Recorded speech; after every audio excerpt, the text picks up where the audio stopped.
Good evening and welcome to Spooky South Coast. Tim Weisberg here, along with the silent assassin Matt Costa and Stephanie Burke. Did we say? I said I was going to say psychic medium Stephanie Burke. You did say that. Hold on, I got to turn you on. There you go. Try that. You never turn me on, Tim. I can't help it. Yes, you did say that you were going to say that, but I don't think you've implemented it yet. We can though. All right. Well, we'll start now. It's a new, and then we'll forget again. It's a new year of Spooky South Coast. You know, we're only a couple shows into year 13, so now is the time to implement new things if we're going to implement new things. Oh, I keep trying to turn my headphones up over here, and I'm like, why isn't that working? It's because I had to plug in over here tonight. That's better. Now I can hear myself. I think I'm going deaf. That's okay. Well, so, you're getting sick, so you might be going deaf. No, this has been ongoing for a while now. Okay, well. I was complaining because I was like, oh, when I'm in the news booth, I can't hear the stuff coming through. Is anybody else having that problem? No. Nah, that means it's me. Well, that's creepy. That's okay. I'll keep doing this show, even if I can't hear anything anybody else is saying. I do sound super tinny coming out of these. Do you? Out of this box instead of coming out of the board. I feel like it sounds different, but I feel... I don't have the same bass that I usually have in my voice. Not that I have a lot of bass in my voice, but I like the way that being on the radio makes me sound. Do you? Makes me... Well, nobody likes the sound of their own voice. No. But I do feel like the equipment here makes me sound better than I really do. Because people will be like, oh, you have a great radio voice. Like, no, I really don't. I think your standards are just low. It's not a bad one. At least you can understand what I'm saying. Yeah. Most of the time. Right. And tonight we will try and have you understand most of what I'm trying to say. Because we're going to be talking about UFOs without Matt Moniz here. Right.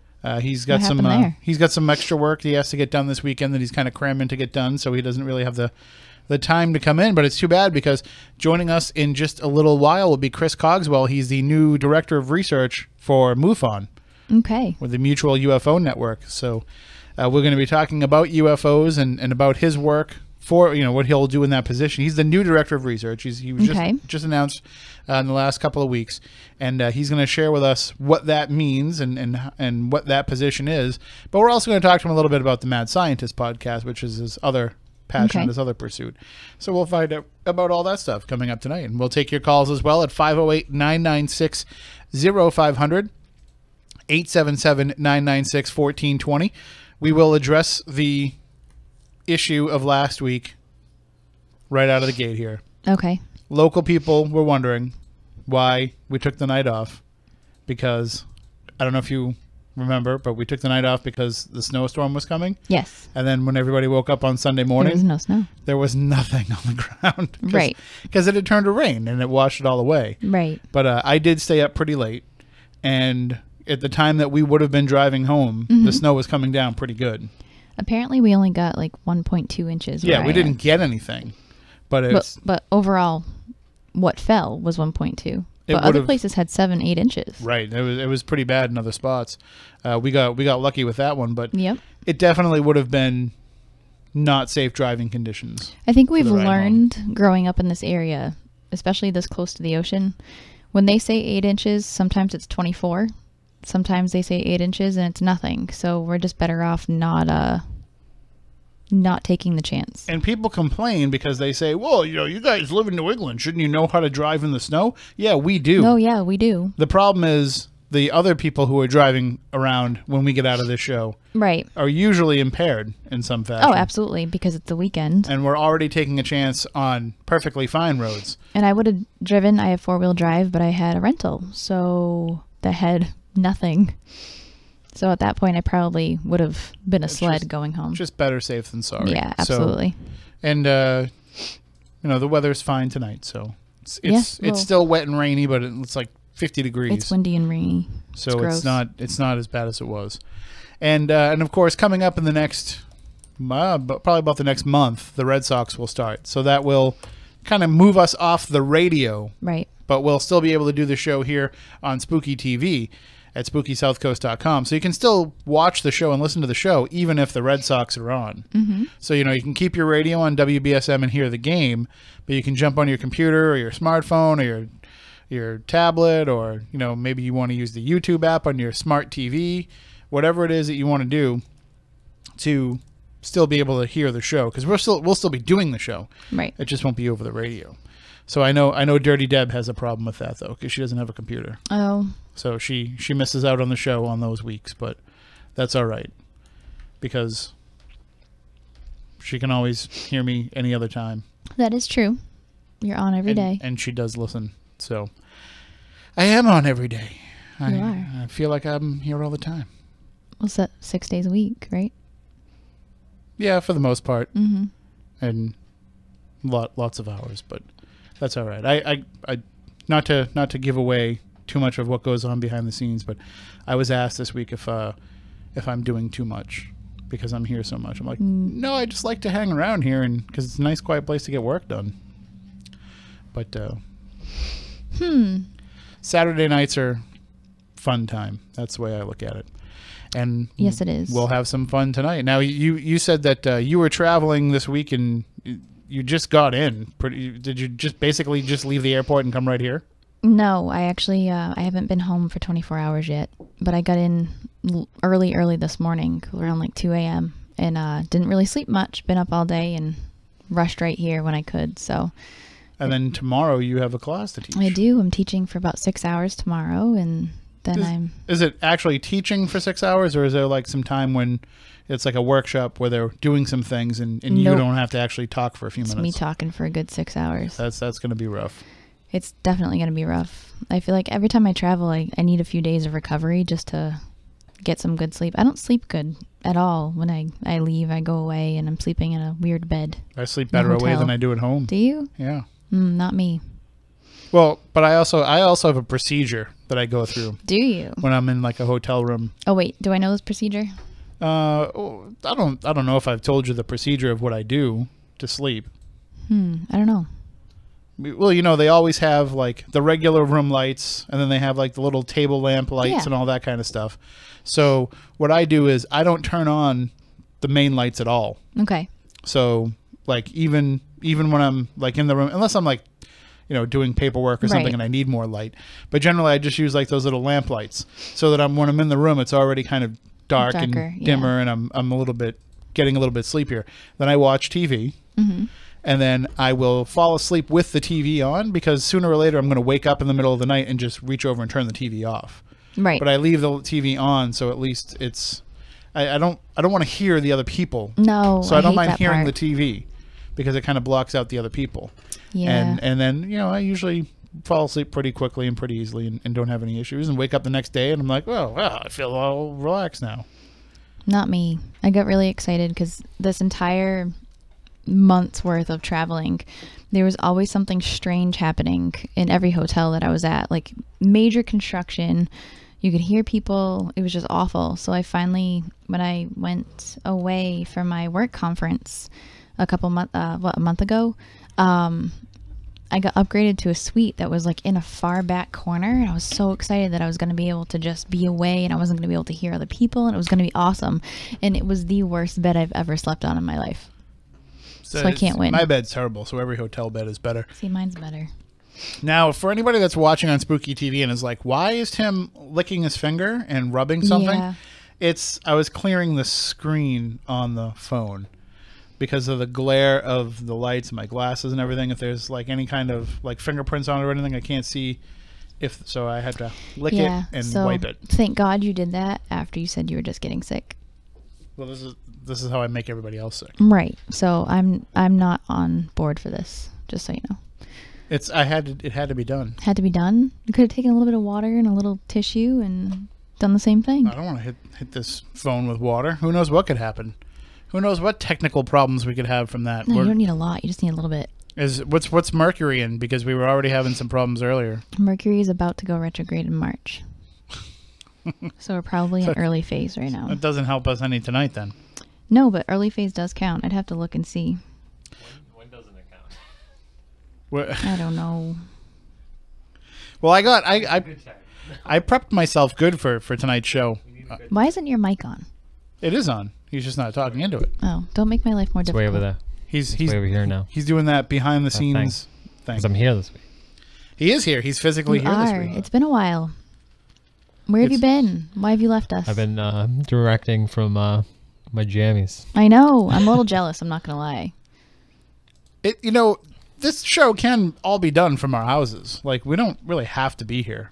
That's true. One person kind of has to be here to put us out over the radio, but then we would never see each other. Right. Right. That's so true. And with everything that we all get ourselves into, it's a nice little reunion. Right. So we will continue to put on regular clothes and come to the studio. We could wear jammies. We used to. I used to back in the day. Yeah, I'd come in like sweatpants or sometimes pajama pants. Not all the time, but once in a while, I would feel like I just didn't want to get dressed. Instead of the backyard barbecue, maybe we should have a slumber party. We can definitely do that. Well, we've got a couch in the studio now, so we can all just one person can sleep on the couch, one person can sleep on the floor, and I'll sleep in my car. It's probably cleaner. Gazelle took a perfectly good nap on that couch the other night. You did? No, Gazelle. Oh, Gazelle did? Yeah. Gazelle fit on that couch? Kind of. There was there was some feet hanging over. I'm sure. And we had to kind of wipe up his drool whenever. Ew. He didn't really drool. I'm just kidding. All right. Well, we're going. Oh, that's a different angle. I turn around. I'm like, well, that's a weird camera angle. Now I feel like I shouldn't move my microphone over when I move my mouse over. I do that all the time. Poor Matt has to keep up with me. Well, we're going to get into the discussion right now with tonight's guest. He is Christopher Cogswell, the new director of research for MUFON, the Mutual UFO Network. Chris received his PhD in chemical engineering, focusing on the study of nanomaterials for use as catalysts and absorbents from Northeastern University. So he's got plenty of experience up here in Massachusetts. He has a bachelor's degree in chemical engineering and philosophy from the University of New Hampshire. He hosts a podcast on the history and philosophy of science and fringe science claims, and is interested in how technologies and sciences are accepted by societies. We're going to get into all of that and more tonight with our guest, Chris Cogswell. We'll bring him on now. Good evening, Chris. Are you with us? Yep. Hey. All right. We got you locked and loaded here. Nice. So welcome to the show, and it's great to, after talking on social media, it's great to actually finally talk on the phone. Yeah, totally. Thanks for having me. Oh, we were very excited that you wanted to come on. Thanks for reaching out to us, and thank you for stepping into this position. How did you become the director of research for MUFON? So it all kind of started really from the podcast itself and kind of my time working with Astonishing Legends, so Astonishing Legends is another podcast that kind of does a similar sort of stuff to the one that I do. And middle of grad school, kind of that last year was going on, and I didn't really know what I wanted to do, but I knew that I wanted to get kind of back into philosophy, and so I just kind of was talking to old professors and mentors and stuff, and they were just saying, you're going to have to get creative with it because, philosophy is kind of a amorphous sort of profession, right? I mean, there's not a whole lot of solid stuff out there right at the very beginning of a career, right, besides professor or whatever. And so I sent an email over to Astonishing Legends and asked them if they needed a kind of a science consultant, someone who knew a lot about the history and progression of kind of fringe claims and ideas and stuff. And so they brought me on.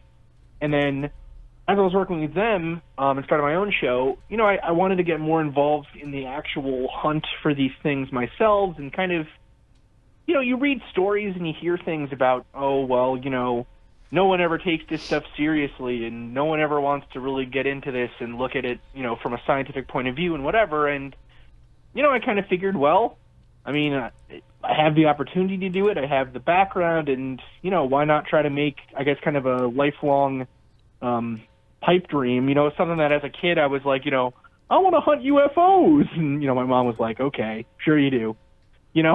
Whatever, man.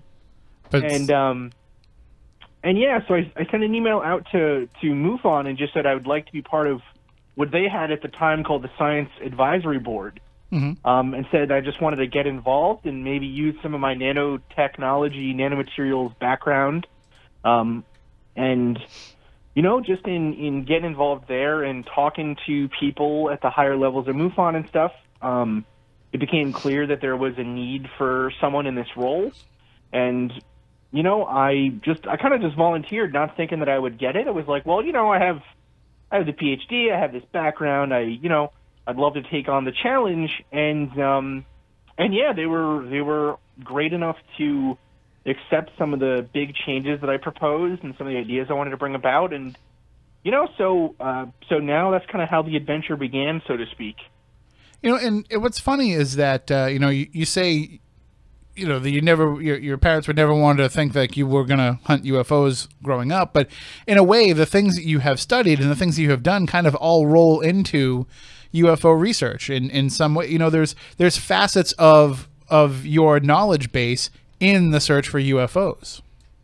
Oh, absolutely. I mean, it is kind of interesting. I think, for the most part, there's really a huge amount of scientists and people in academia and engineering and in all kinds of areas, right, that kind of got their start, watching Star Trek and Star Wars and the X-Files and, all these kind of science fiction shows, right? And all of that, gets wrapped up into the hunt for these real life stories, right? And so, they're really, it's fascinating to think how much of our technology has been shaped by these science fiction, otherworldly sort of claims, right? But I think it is a hugely that's why I think it's such an interesting time right now for the UFO field, is that there are so many young,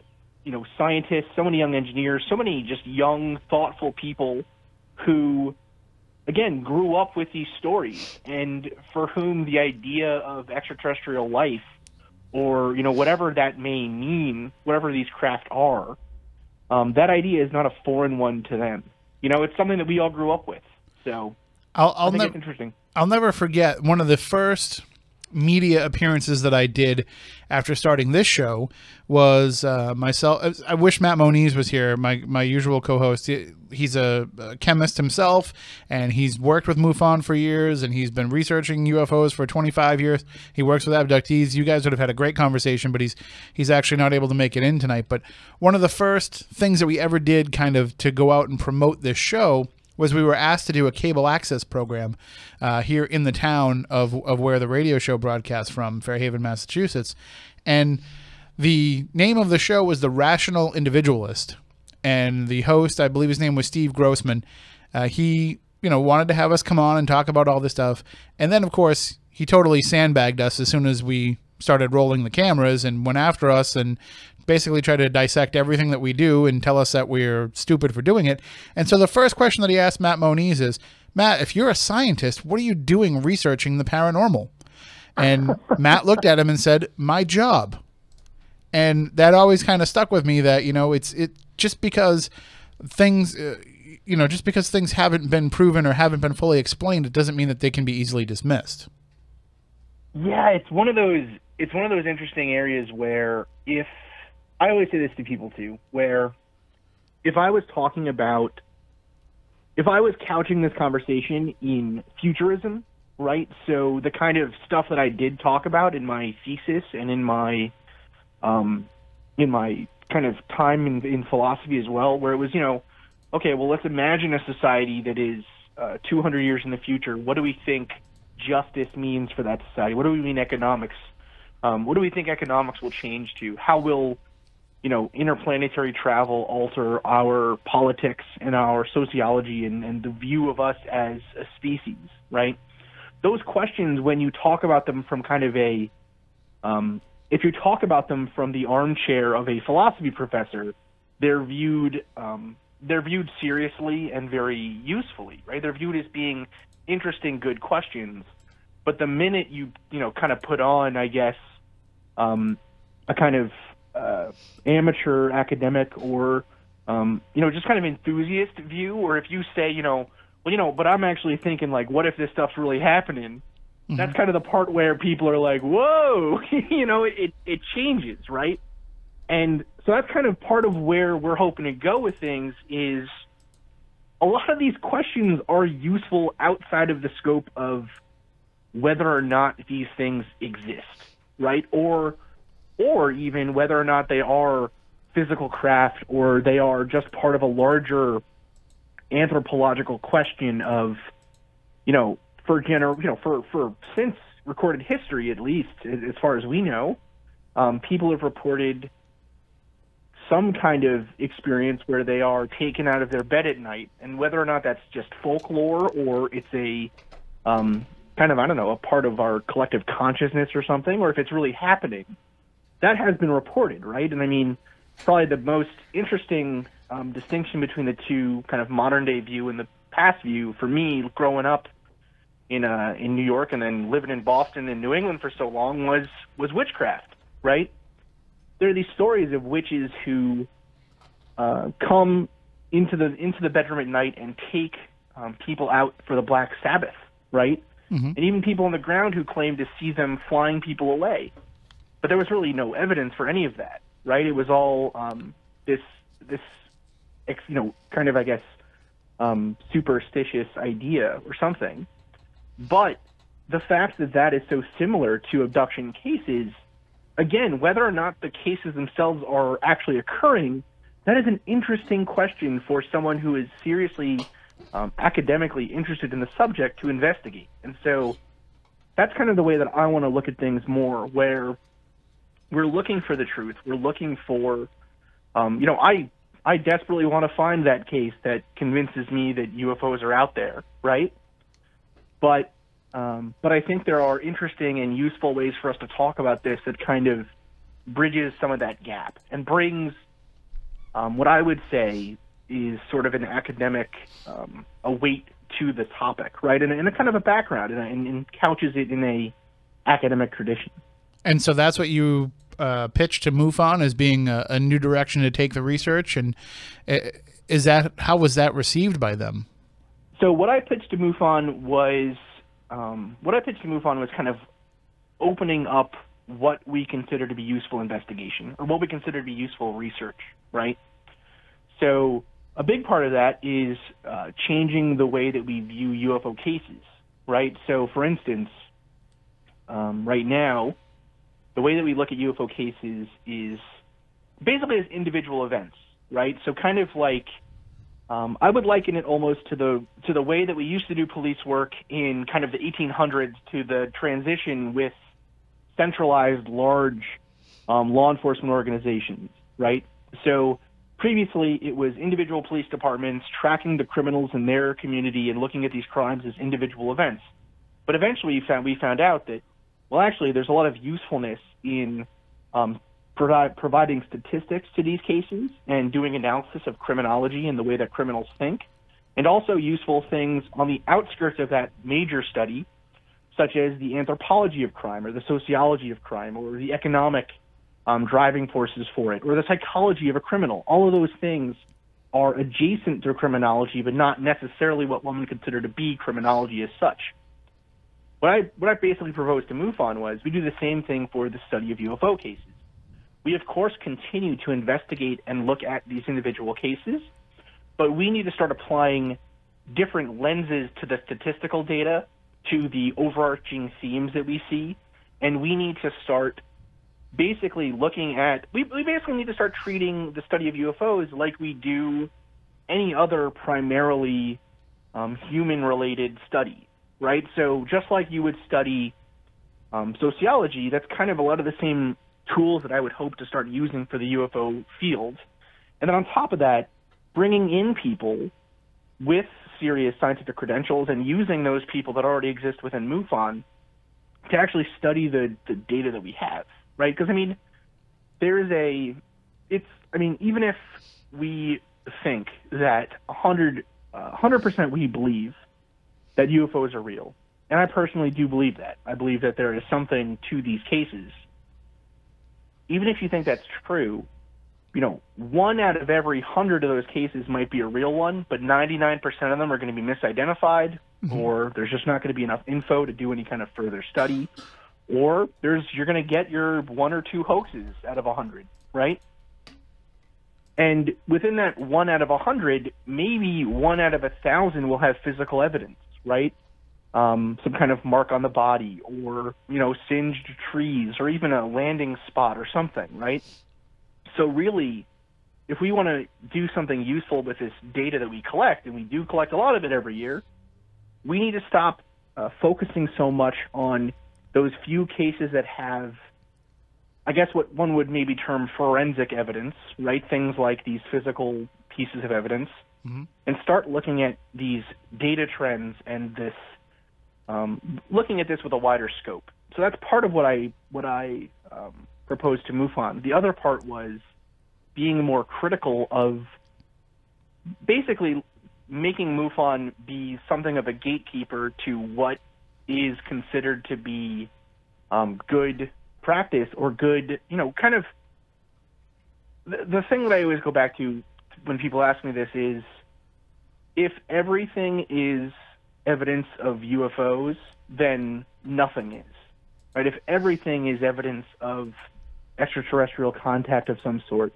then we start losing the forest for the trees, right? It just becomes there's too much, and we start allowing in so much possible theorizing and information that you can't get through it, right?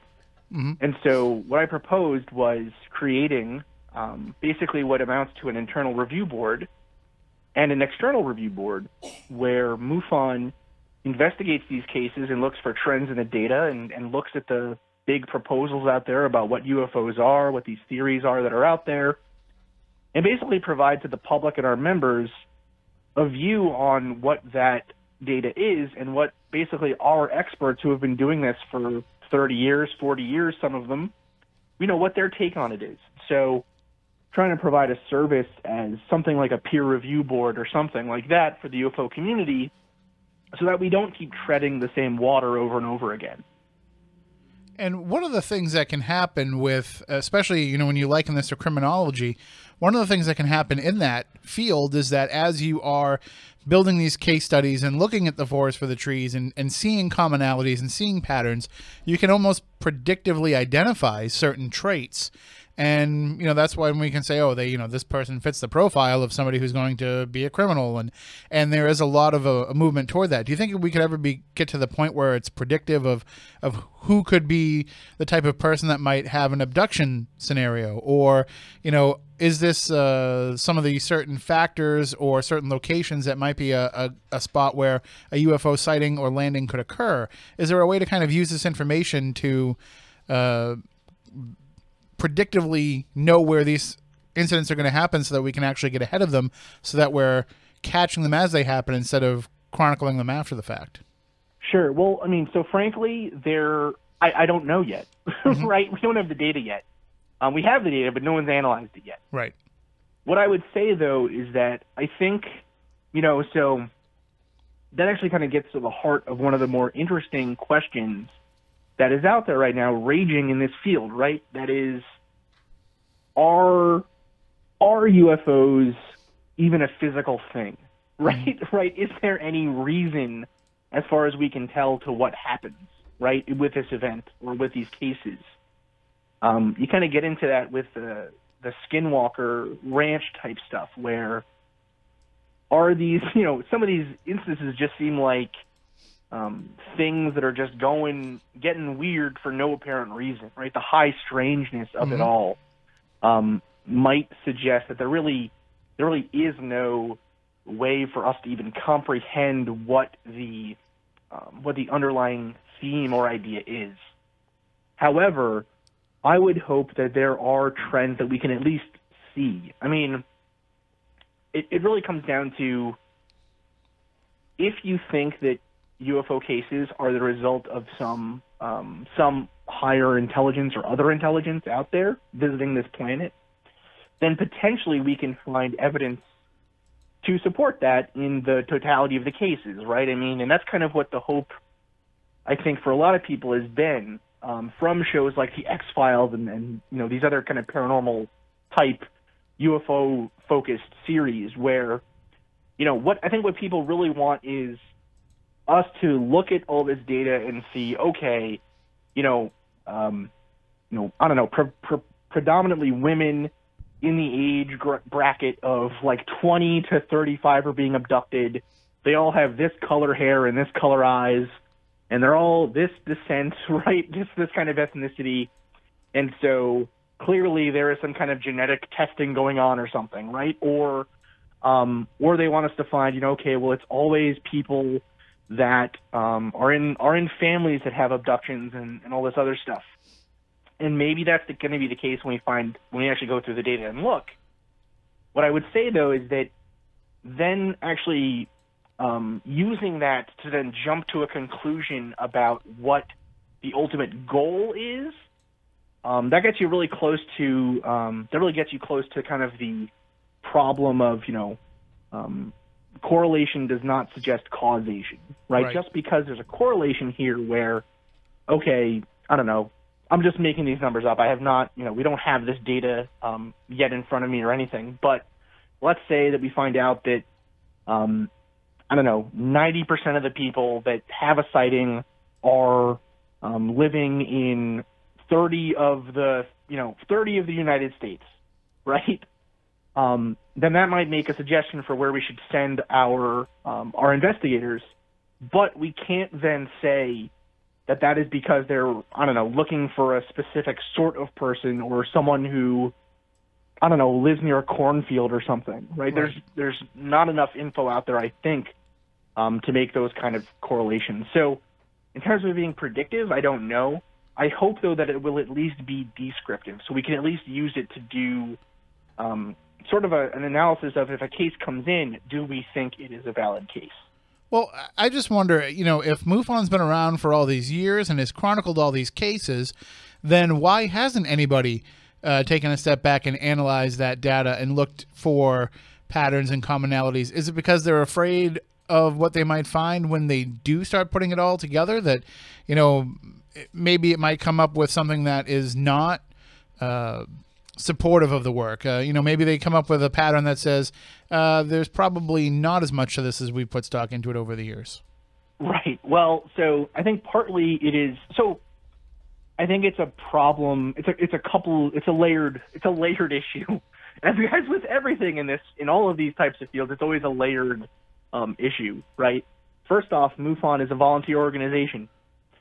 So access to the type of knowledge of database analysis and putting it all together and that kind of stuff has, I think, been elusive for a long time. 10 years ago, the average MUFON member didn't grow up using Excel their entire life. Right? Today, that is the case. That's the other part of it, is that the ubiquity and access to the internet and access to computers has really, like in a lot of other fields, allowed for really revolutionary changes to be done here, right? And then the other part of it, I think, is that there has been an issue of data collection itself, right? I mean, MUFON, we get about 300 to 500 cases a month of sightings of some sort, and that's all the way from someone claims to have been abducted to someone claims to have seen a star in the sky. So we get about 500, say, of those a month at maximum, and 300 usually on average. That's 300 cases that need to be gone through, and those are all volunteers who are going out and actually talking to the witness, getting their information down, and then making an analysis of what they think has occurred. Mm-hmm. There really has not been a centralized effort by MUFON, or really, as far as I can tell, any UFO organization to collect all of the data out there from the entire community, put it together through some kind of filter system, and for us, that is now going to be our internal review board who will look at all of these cases, and then come out with a useful set of data that can be analyzed by researchers. So, so it's a long answer, but that's really, I think, the answer is that it's access to the information, it's the ability to upload it easily, and it's the ability to then disseminate it easily, right? I mean, putting out a scientific report is all great and everything, right? That's wonderful, but the vast majority of people interested in these cases aren't scientists, and the vast majority of MUFON members aren't scientists. Mm-hmm. So we need to analyze it scientifically, but then we need to disseminate that information in a way that is digestible to everyone, right? I mean, that's the thing. I want this information we collect to go out to everybody. I want non-MUFON members, skeptics, MUFON members, true believers, everyone should have access to this information because we're collecting it and trying to do a public service on top of trying to kind of be a voice and be a source of answers for people that have had a weird experience like this. Well, I think it's helpful, too. You mentioned the younger generation and people being more used to using the internet and computers in their daily lives. I think the fact that more people are aware now of MUFON to have a place to report these sightings, too. Whereas, 20, 30 years ago, until it was part of the somewhat of the lexicon to have a paranormal experience, people would keep this stuff to themselves and not want to give that information up. And now, yeah, totally. Now when people have something happen, they're looking, they might see something weird in the sky and just go to Google and type in, who do I report a weird light in the sky to? And then MUFON comes up for a search, Well, it's kind of one of those things where it's kind of a good thing and a bad thing, right? It's just like with the internet with WebMD, right? If you have if you had a weird lump on your body somewhere in previous generations, you maybe would have gone to a doctor for it, but maybe you'd be too embarrassed, right? You just would have let it, whatever. We're going to let it do its thing. We're going to see what happens, right? And today you can Google everything, like you said. So yeah, I think that is kind of a really good thing with Google, that it lowers the barrier for embarrassment and it allows people to seek these answers out without needing to kind of, tell, you don't have to call the Air Force anymore and say, hey, I think I had a UFO sighting, right? Or you don't have to tell your boss or whatever. Now, at the same time, though, as although that is a good thing, it's also kind of a bad thing because it means that there is so much, there's so much misinformation, and, I hesitate to call it disinformation. I don't know if that's the case. But I mean, like, the number of people who think that they are reptiles is too damn high. Let's put it that way. Right. Right. Like the huge majority of information out there on UFOs is probably not grounded in fact. And that's kind of where I hope MUFON can be, as opposed to previous eras, let's say, where MUFON was kind of a gathering place for all of these ideas. I hope that MUFON can start to be a filter and a gatekeeper for, we think that these three hypotheses are really good, and these are kind of the areas that we think people should be looking for. And a place to say, we think, although this is a interesting possibility, there's not enough meat here really to dig into, right?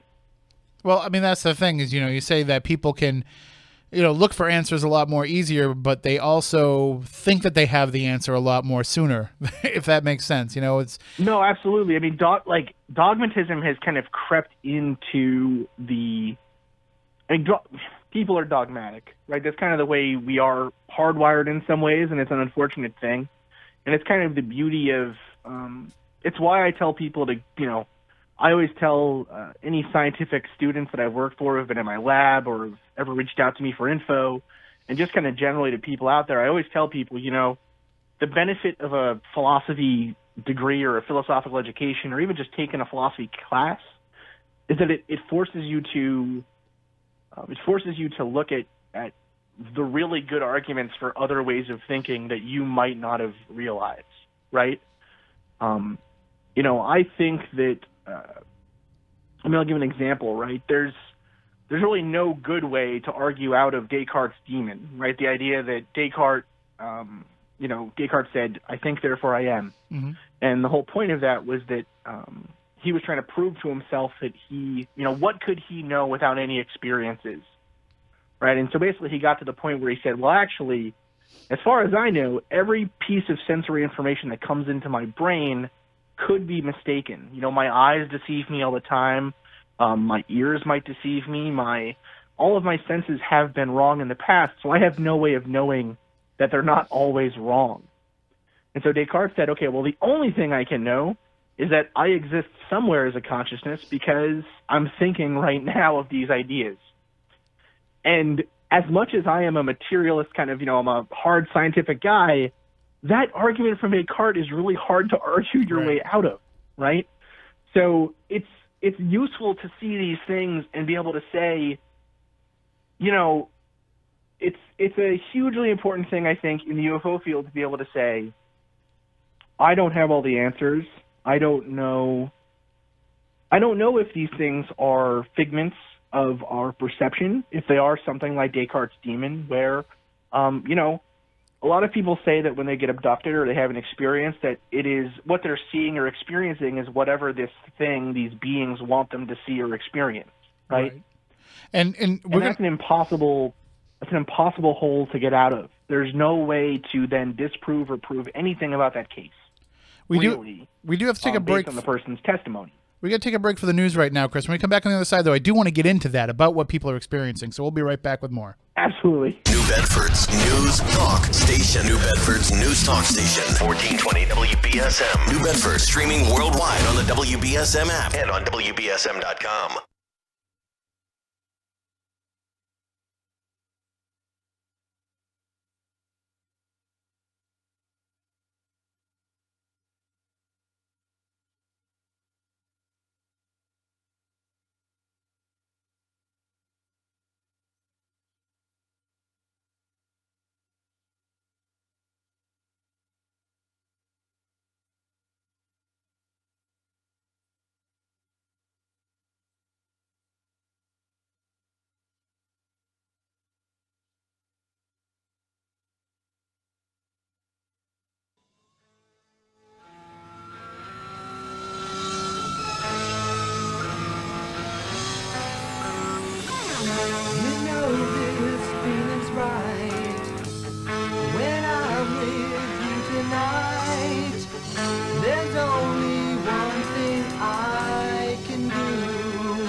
welcome back. Hour number 2 of Spooky South Coast. Tim Weisberg here, along with the silent assassin, Matt Costa. We had to send Stephanie home because she has to rest up for... The aliens abducted her.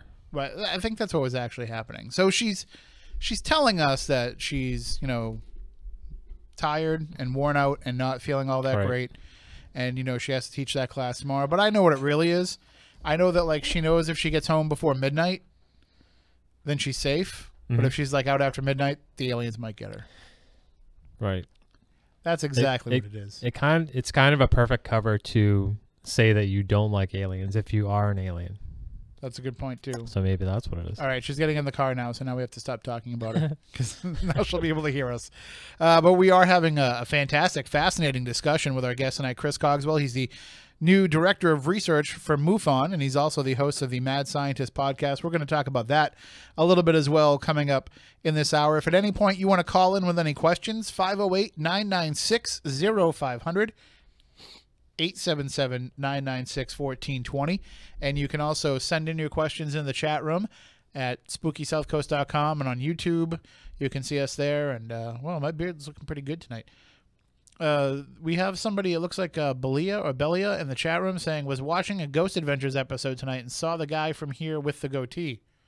I don't know which, is that me? I don't know. Was I on Ghost Adventures tonight? Maybe. Usually I gain a couple of Twitter followers when I'm on, so I don't know. Probably not. Zach doesn't want to have me on anymore. But let's get back into the discussion with Chris Cogswell. And again, 508-996-0500 for anybody that has a question. But Chris, we were talking before the break. You had mentioned abduction cases. And one of the questions that I've always wondered and asked about UFO abductions is when this is happening to people and it's happening repeatedly. We hear of these cases of people who are abducted multiple times. Why are we never able to kind of be there in the moment when that's going to happen to them?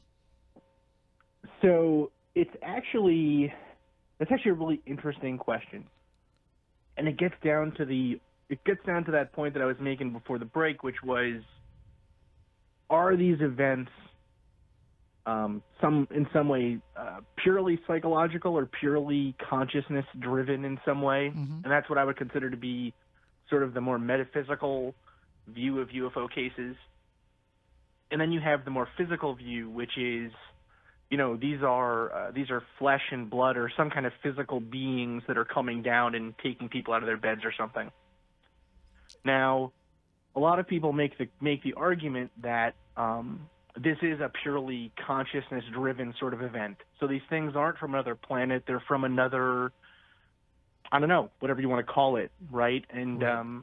There's really, it's an interesting viewpoint, but I think it's one that again kind of devolves into ultimate reduction because you get to a point where, the argument would be, for instance, if you look at cases from the 50s, aliens come down and they appear to be pretty much, humanoid, kind of weird. They maybe have an accent of some sort. And, but pretty much they're coming down and saying, don't drop any more nuclear bombs, right? Mm-hmm. Then you get to the 60s and the 70s and they're kind of, it's kind of people, spray painted green or blue or something. And they're coming down in space bikinis. And they're like, we want to party with you humans, And then you get to the 80s and late 70s, 80s, 90s, where it's a more frightening experience. That's kind of the more, kind of the communion era, where starting with Betty and Barney Hill, where abduction cases were more surgical. It was these kind of cold, uncaring, almond-shaped eyed beings taking people out of their homes for experimentation and then bringing them back. And then today, you actually see sort of almost a Lovecraftian sort of event where people are transported out of their homes. There extreme terror. They see things they can't understand or explain, and just kind of really weird stuff happens to them. And there is oftentimes still this kind of surgery aspect to it, but we're definitely starting to see kind of a twinge or a turn over to more high strangeness, let's say.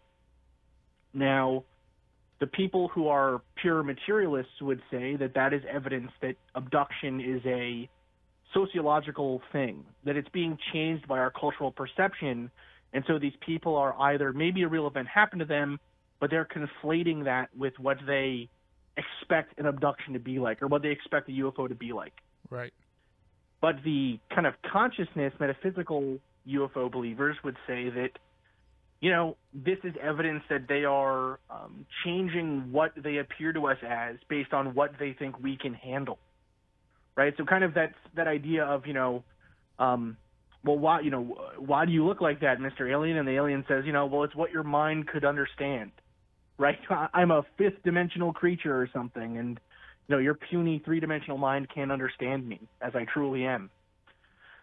I would say that, so to answer your question, that's kind of a part of it, where the inability to capture them on film, or even the fuzzy edges, let's say, that actually might be indicative of a good case. That actually might be indicative of someone having a real experience, right? You hear about people saying when they have these experiences, they can't really remember the face, or they can't really remember the exact details of what these things look like. They just kind of have perceptions in their peripheral vision of movement, or of, they get a vibe of, you know, solidness over there, and there's a being doing something to them, but they can't really focus on them in some way. Maybe that is a result of them not existing in our space-time the way that physical things do. Maybe that is a result of them drugging us, or having some kind of effect on our nervous system, right? Some ability to control us so that we don't remember. And maybe that is just something that it's a meme that got picked up by someone reading about science fiction, and it just continues, right? Because people hear it and it spreads and whatever. All three of those are valid hypotheses, and there's many more out there. And it's going to be kind of it's sort of up to us as an organization and as researchers, not even just MUFON, to try to find evidence to disprove one of those hypotheses so that the others become more valid, right? And I do just want to say quick, there is a team at MUFON specifically working on abduction cases. It's the Experiencer Research Team. They're doing some really great work right now.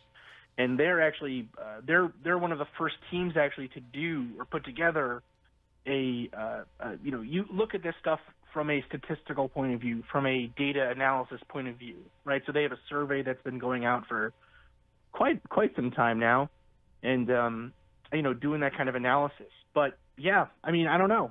One of the questions still is, why can't we seem to get good pictures or good evidence or be there when this event occurs? Right, but that's a relatively new angle for MUFON to work with abductees, right? Is that I thought for at least my understanding of it was always, MUFON was into kind of the more of the physical, more of the the hard science aspects of it, and that the things like abduction was better left to like Bud Hopkins and the Intruders Foundation, organizations like that. That MUFON was looking for the physical science of the existence of UFOs, and that even things like abductions were kind of taking away some of the, I guess, the seriousness of that research. I think over time, as more people have abduction experiences, it gets hard to turn away a potentially very viable piece of information or stream of information, right? I think in some ways it is MUFON as an institution changing its mind, or at least opening its mind, let's say. Not necessarily changing it, but opening its mind to the possibility. But it's also MUFON changing literally as an organization as new people come in, and, sort of the view of what the membership and the upper levels of MUFON, kind of the people doing these investigations and then directing them further and this kind of stuff, as MUFON changes memberships and leaders, the stuff that we look at is changing as well. So yeah, at one point, abductions weren't really investigated, but frankly, there are a lot more abductions every year than there are crashed alien ship parts, right? So I mean, it kind of comes to a point where, you know, why can't we look at both pieces of evidence or both streams of evidence in a way that they deserve, right? Well, and that's what I find fascinating about you talking about having a multi-prong approach to the research now, and to be willing to take some of the metaphysical with the physical, which was something that, you know, before there was, maybe not necessarily with the leadership of MUFON, but in a lot of the ufology community, to say that if we start taking these fringe theories seriously, it's going to devalue the work that we've done to find, you know, landing sites and soil sample tests and all these other things that we've done to try and prove to people that these are a physical craft that is coming and visiting this planet. And I think you're probably going to get closer to the answer by taking more of the metaphysical approach, just my personal belief, but the fact that they're willing to actually open the doors to that, and that you're pushing for that as being part of the research that is done, will make, even if it doesn't get closer to the answer, it will open it up to way more people willing to listen to the research that's being done. Well, you know, it's actually kind of interesting. Every time I talk to anybody about MUFON, one of my favorite things is finding out what their opinion or view of MUFON was before they talk to me. Because MUFON is kind of this, it's sort of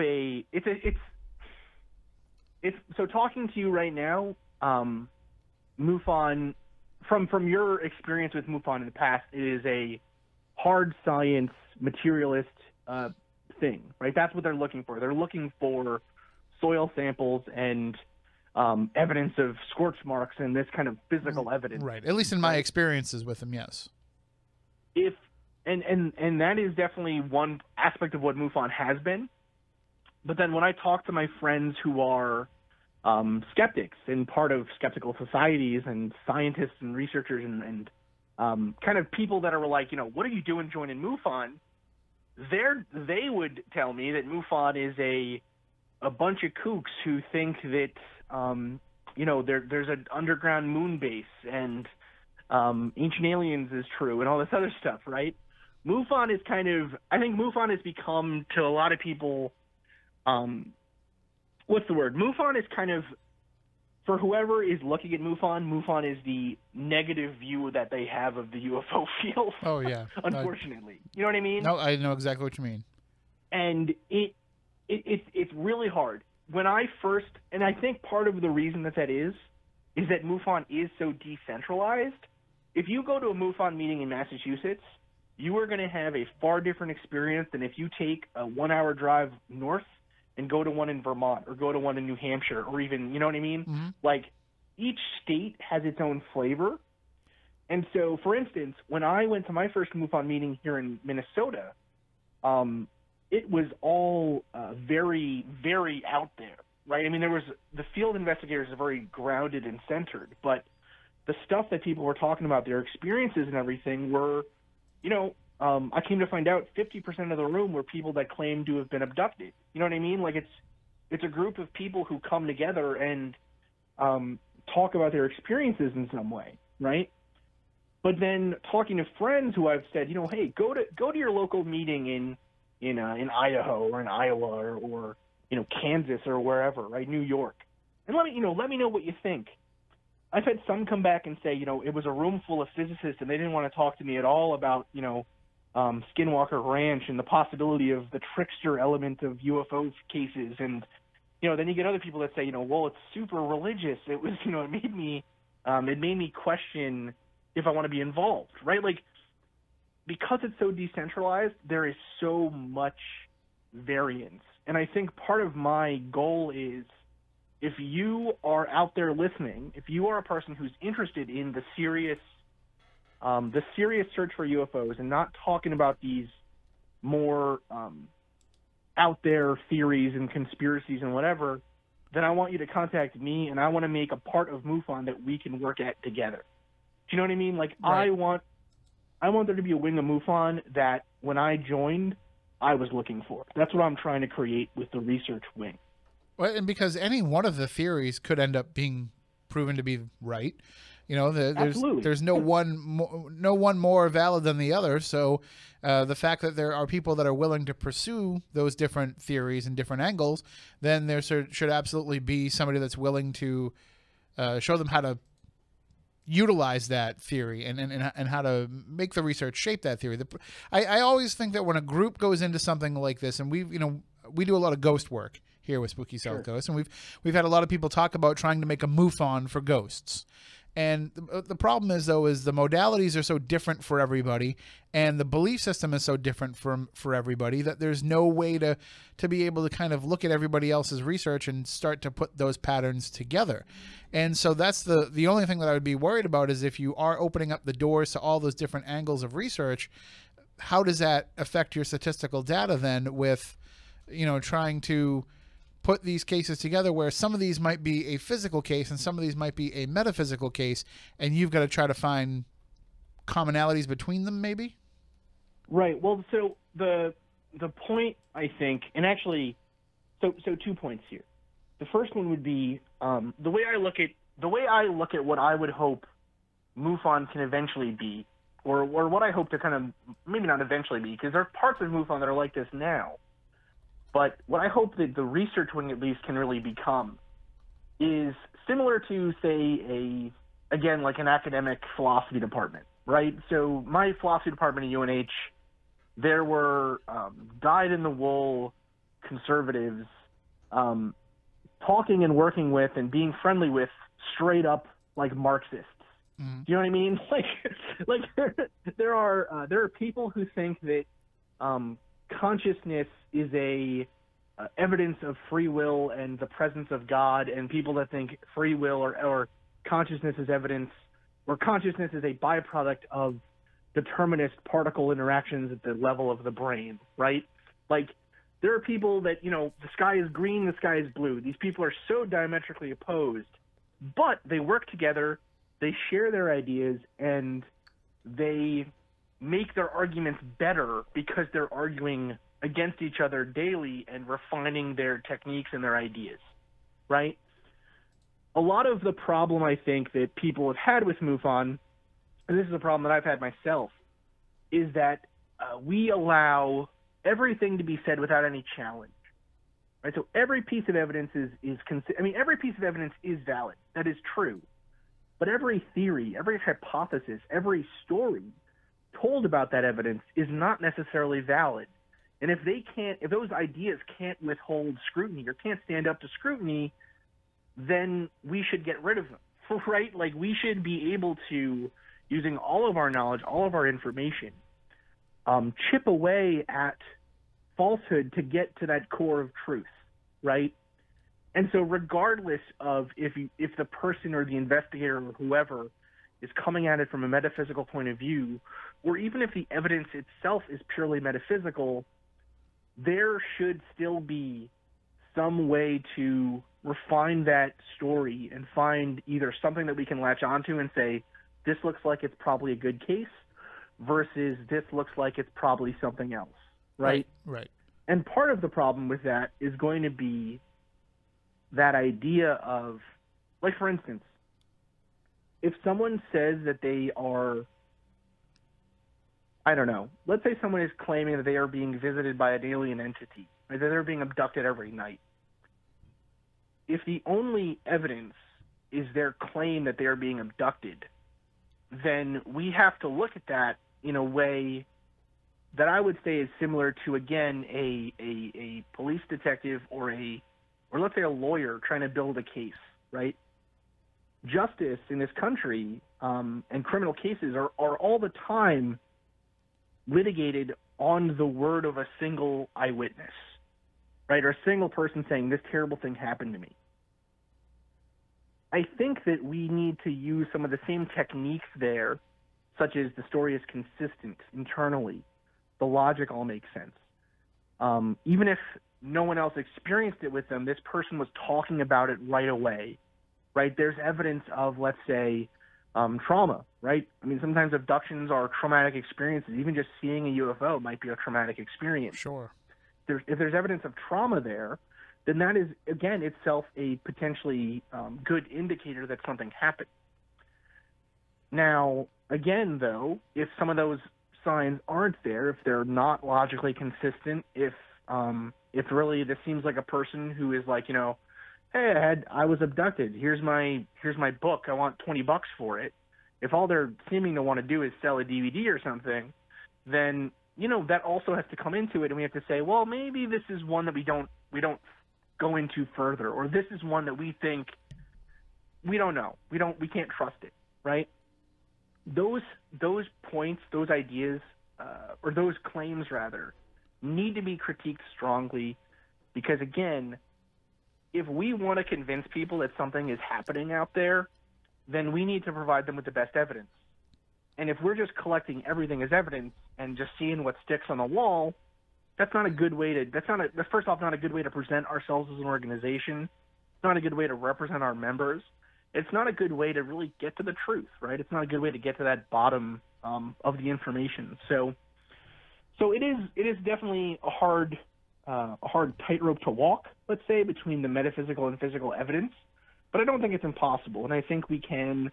I think as we go along here, and again, we're trying to, as we come up with data, as we come up with case reports, and as we come up with, basically, what we're going to do is distill all this information and this analysis down into white papers, and these kind of are articles that are going to go out for public consumption, and they're going to go out after being critiqued internally by MUFON and then sent to what I hope will be a vicious board of skeptics who will just tear into it, right? And then when they come back with their critique and their this is what you should do next time, or this doesn't make any sense, whatever, every time we get that information, it's better information that lets us write a better report next time, right? And so as we refine, I hope that we can eventually come to some small, even if it's a small thing, a single case, where even the most hardened skeptics look at it and say, you know what, I'm not sure what happened here, right?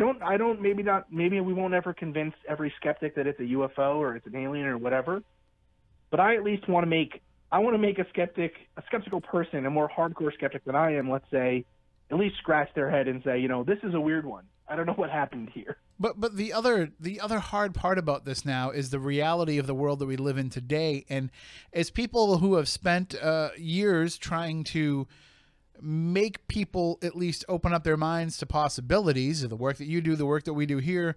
We live in an especially trying time now, because no matter what you present to people, it's an era now where every fact can be dismissed as being fake, right, if people want to view it that way. And so there's that extra challenge of trying to find the good information and the good evidence to present to people, and the knowledge that it just still isn't going to be enough.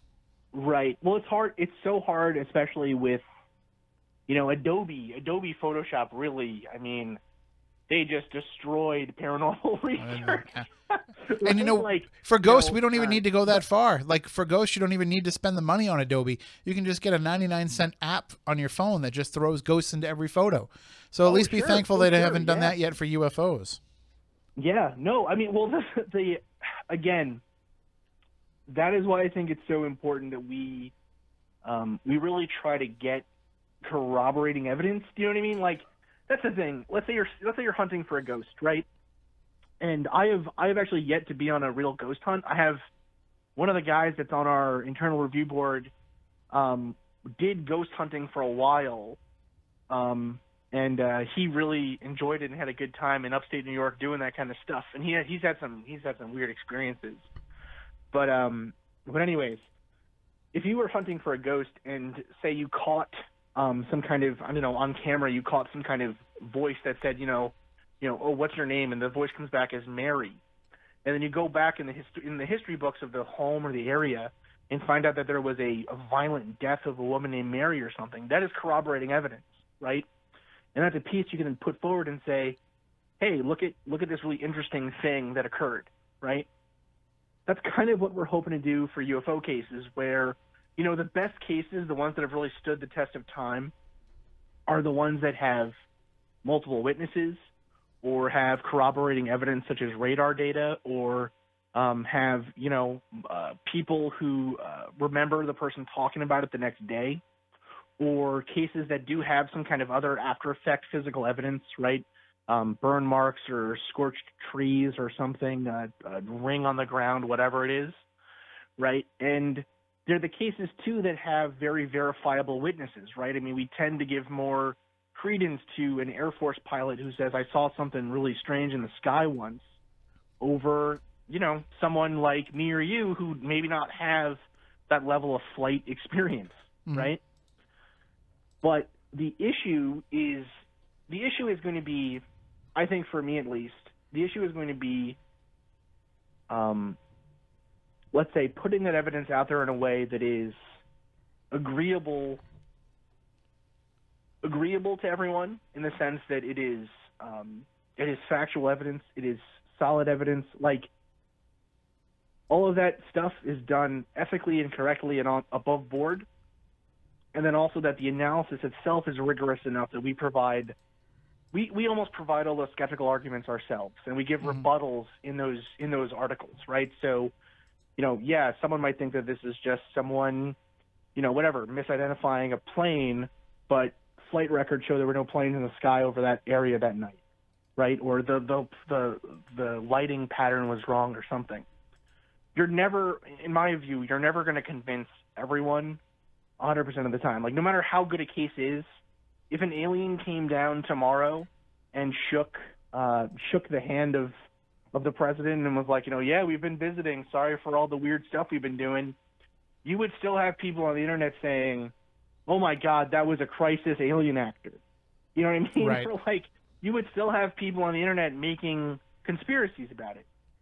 So those people we're never going to get. And at the same time, we're never going to get the really hardcore skeptics who just want to debunk everything, right?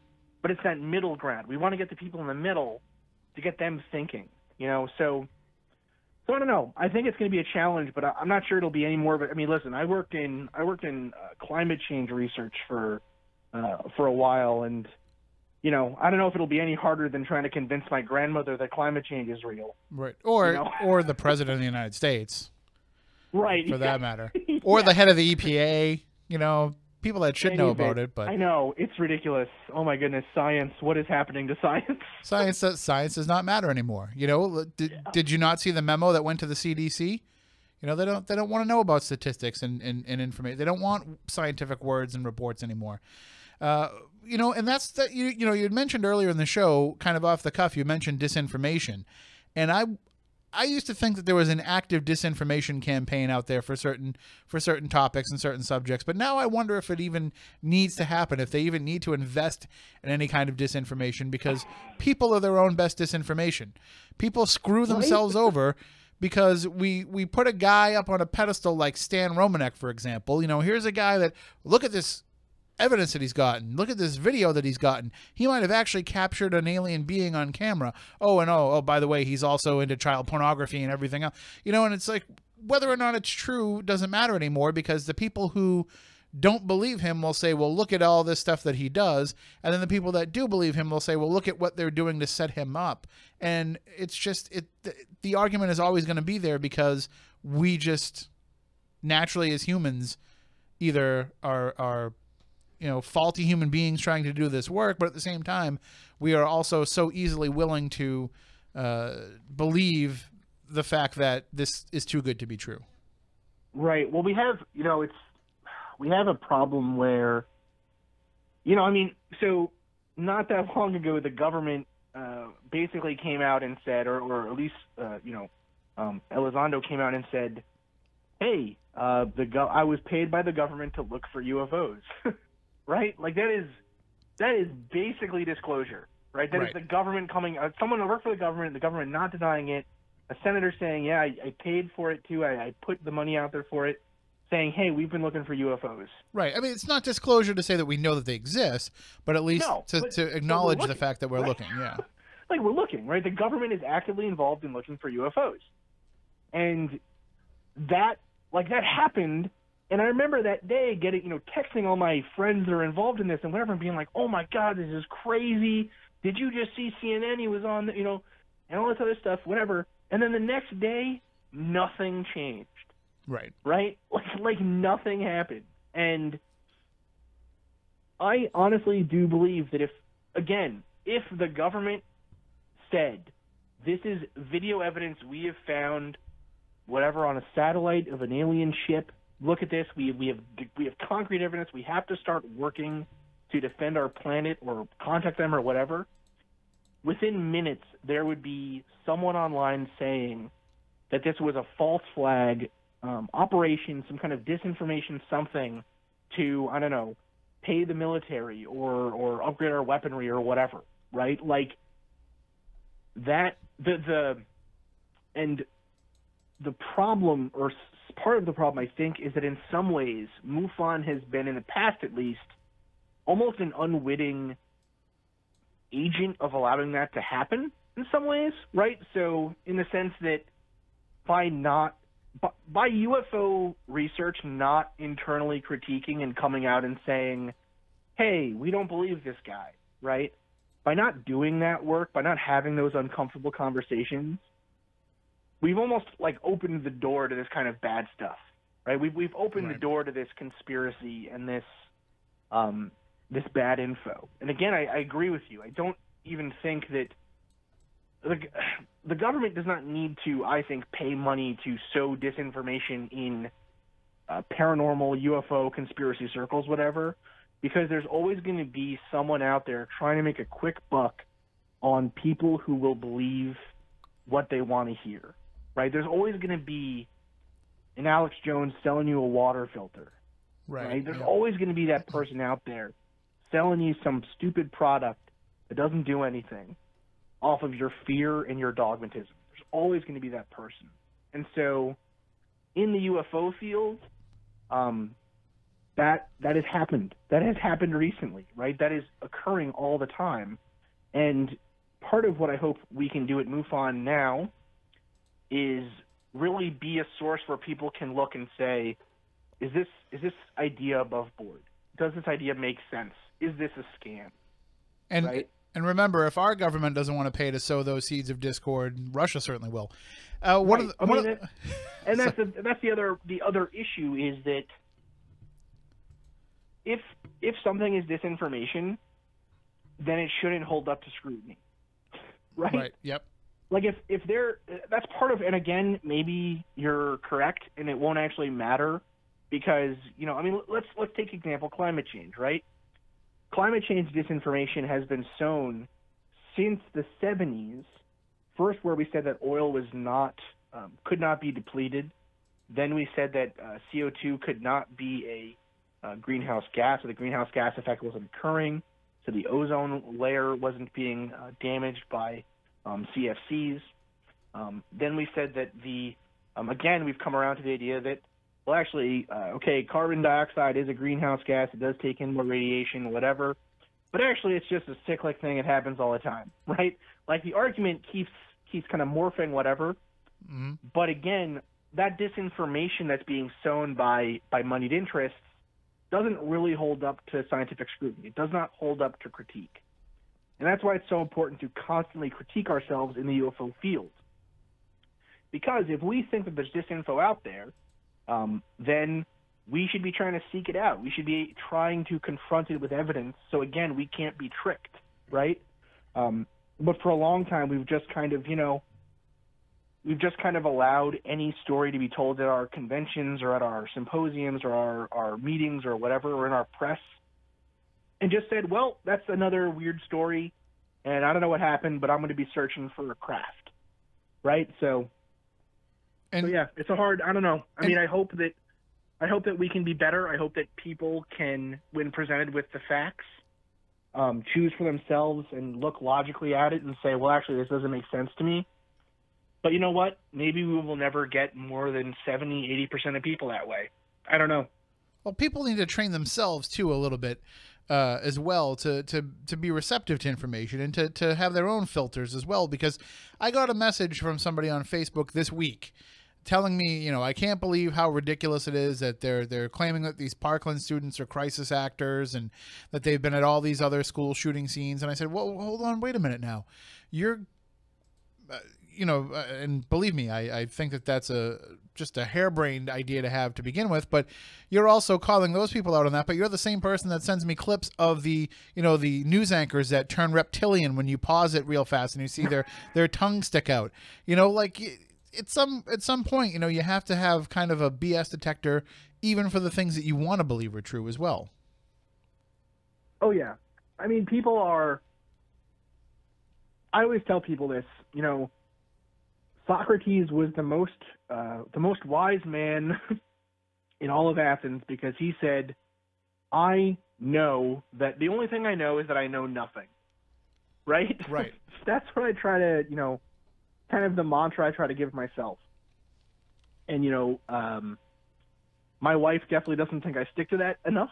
Right? I definitely go off kind of on quick, oh, I know how to do this, and then, next thing you know, the whole house is flooded with bathroom water or something, right? But the idea is still, I guess, to keep ourselves always open to other ideas. And yeah, always say that, I don't know. I don't know enough about this. And part of, I think, the challenge for groups like, say, MUFON, or, ghost hunting societies, or, I don't know, any kind of research, even science, right?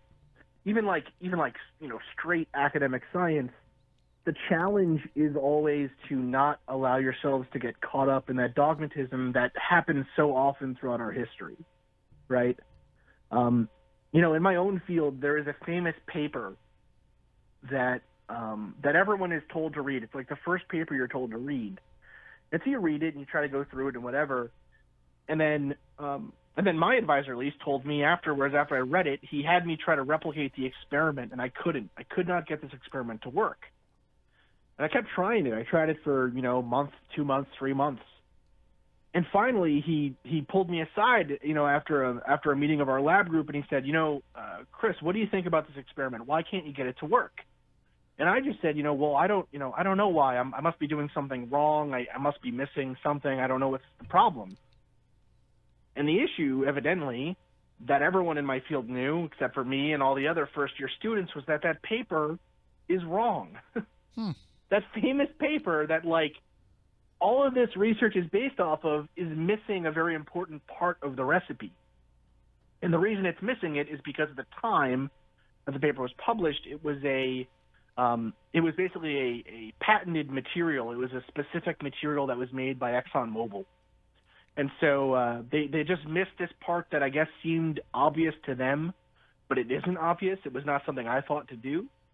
And when I changed that method, it worked completely. It worked the first time I tried it, right? And it worked every time after that, too. So even in the sciences, even in these places that we think are very critical and very, erudite and whatever, there are dogmas. There are, giants that we think can't be felled, or ideas that will stay forever. And it's important to remind ourselves that that's not always the case, right?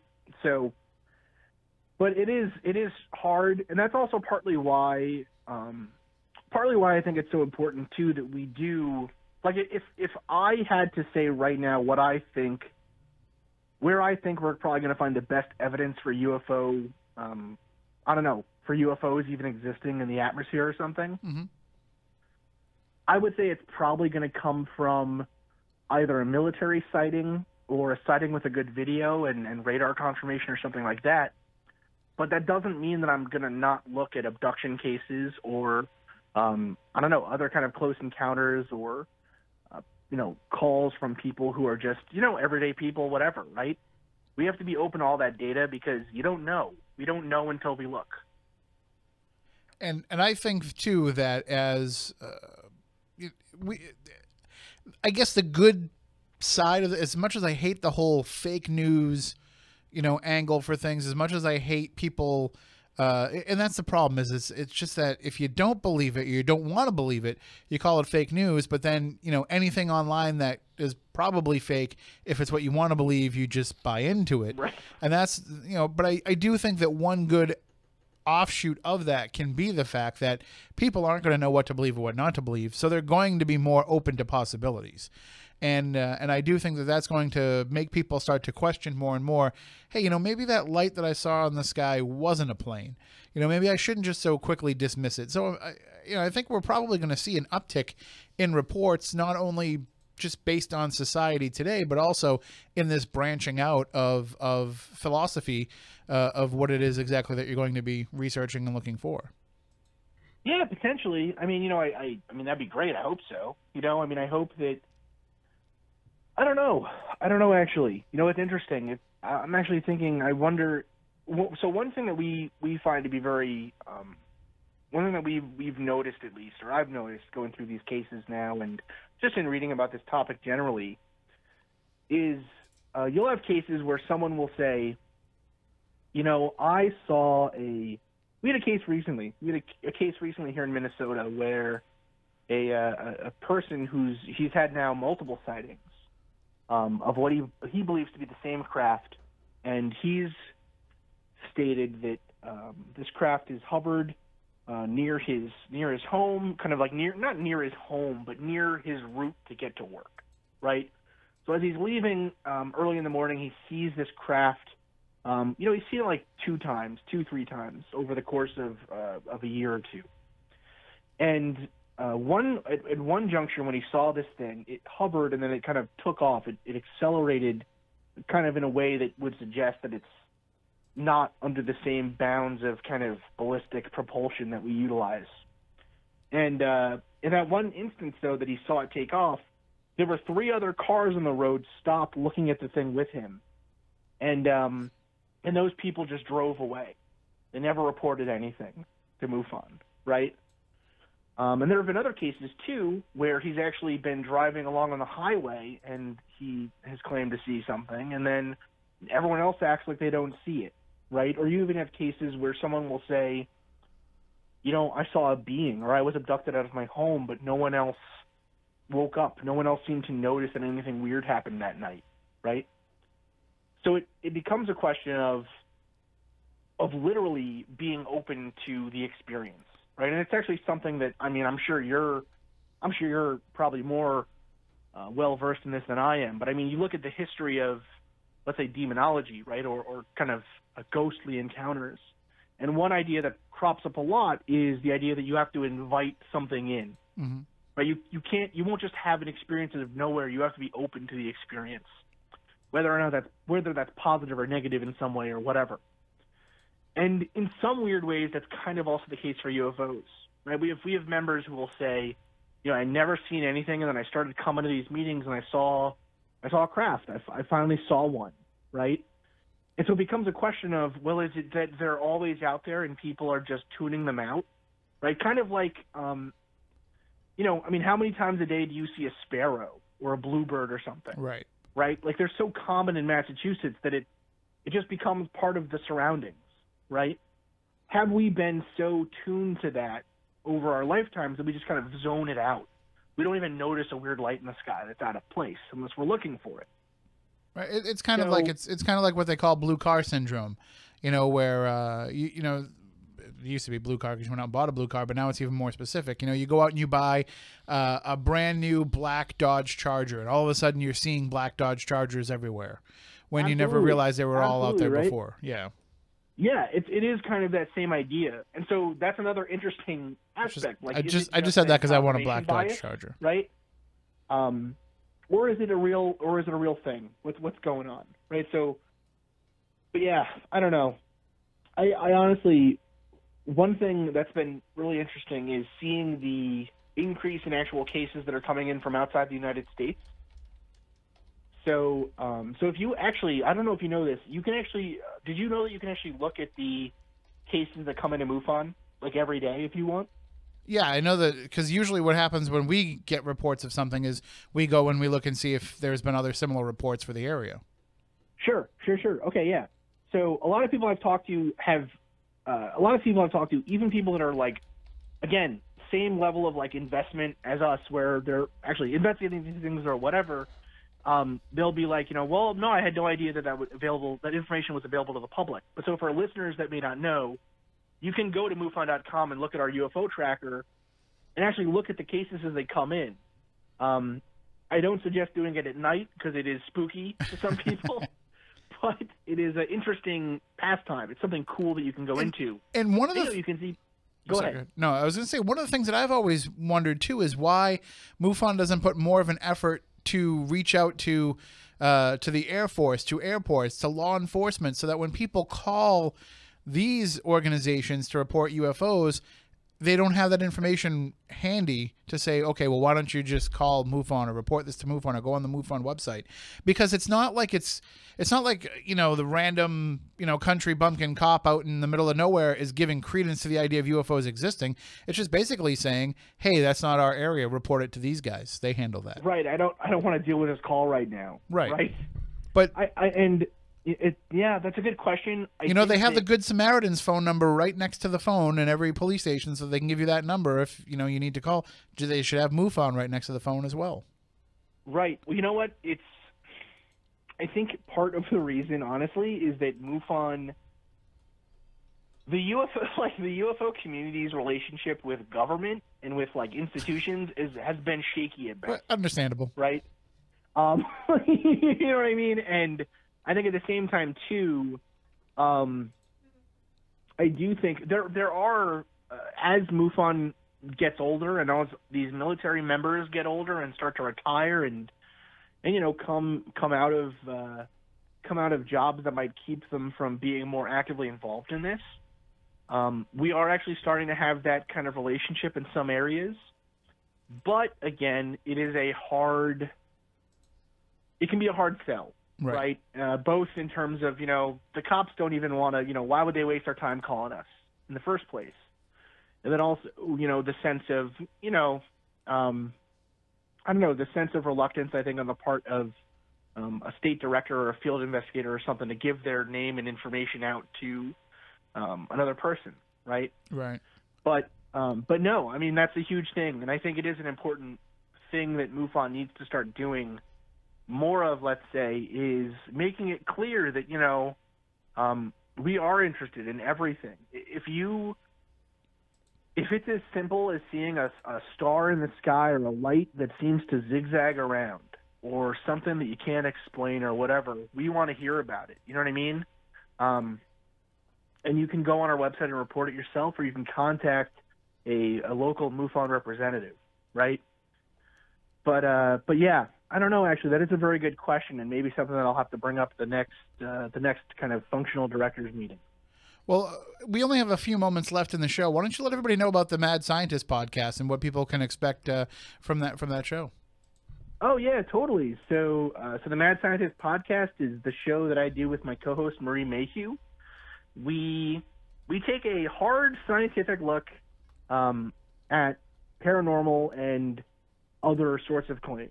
So all the way from conspiracy theories to ghost sightings to UFO cases to Bigfoot to vampires to all the spooky stuff that you hear about in other podcasts, but we look at it more seriously in terms of the science and the history and the philosophy that goes into those ideas. It's a pretty lighthearted show where we try to be pretty funny. It is not safe for work. We are a little bit crass on the air, but it's super fun though. And if you like this kind of stuff and you've always wanted to hear, I guess, kind of the hard science behind some of these techniques or these ideas, my show might be for you. So you can find us on iTunes, on Audio Boom, basically everywhere you listen to podcasts. It's the Mad Scientist podcast, and the logo is a guy with a jack-o'-lantern head, so it's super easy to find. and that's what I think is the best part, the best way to look at things, to have that balance of looking at things through the hard science lens, but also still be willing to have fun with it and be willing to say, in the end, we really don't know the answer to any of these questions yet. Yeah. I mean, ultimately, you have to have a good sense of humor to be involved in this stuff, right? I mean, if 9 times out of 10 you're just going to go talk to some interesting character who's had a weird experience, you have to be able to roll with the punches and see kind of, a bigger picture, I guess, right?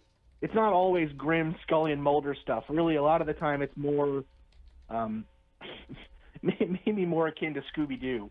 You know, I mean, it's pretty hijinky and kind of, you know, it can be fun. So we try to have fun with it. We try to be open to ideas and stuff. And, you know, we do, though, bring the science. So, you know, if you've ever wanted to know, I don't know, how electrons orbit a nucleus, we are that show. So. Well, certainly I think our audience would love it, so they can check it out again through iTunes or wherever they find podcasts, and right on the website too, right? Absolutely. Yep. Yeah, the MadScientistPodcast.com. And tell people how they can follow you on social media. Yeah, so you can follow me at Chris F. Cogswell, that's F as in Fred, or you can follow me at Mad Scientist Pod on Twitter, so both of those are on Twitter. You can follow me on Facebook. You can follow me through MUFON, so you can kind of track the stuff that we're doing.